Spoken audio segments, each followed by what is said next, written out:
Welcome back to Yahoo Finance Live this morning. Taking a look at the major averages. We are red across the board for the three U.S. major averages. Let's get more on today's tape with Yahoo Finance's Jared Blikre, who's over at the Wi-Fi Interactive. Hey, Jared.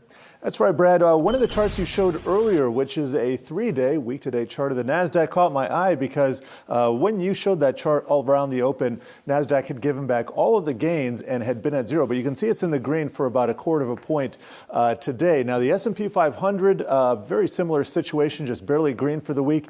And the Dow, which has been lagging this year, now leading. It's up about 43 basis points, but nothing to write home about just yet. Want to draw a longer-term chart or look at a longer-term chart of the S&P 500. Let me make this a line chart.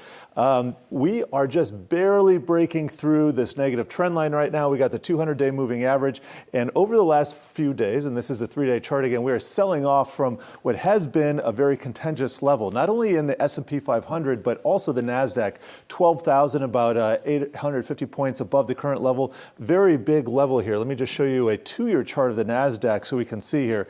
Consolidating in this range, 12,000 would point to probably a nice squeeze above current levels, but we don't see that just yet. And let's take a look at the bond market. 5-year T-note yield, it's down about 2 basis points. Nothing big going on there. 10-year down 2. And let's take a look at the shortest end of the curve. That is the 13-week T-bill yield. And we can see year to date that has been climbing and very much holding at some of these elevated levels near the highest that we've seen in probably 12, 14 years here. Here's the sector action today. We got everything in the red. Financials are outperforming. Those are still under the weather by about 0.25%. Tech, as we've been talking about, those Microsoft earnings really weighing on the market, followed by consumer discretionary, utilities, and energy. All of those are underperforming the market right now.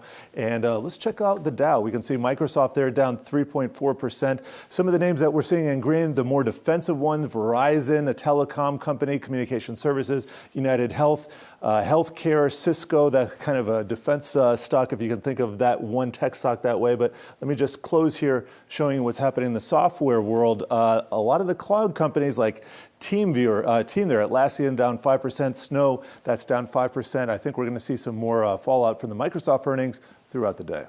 So true. Jared Blikre, thanks so much.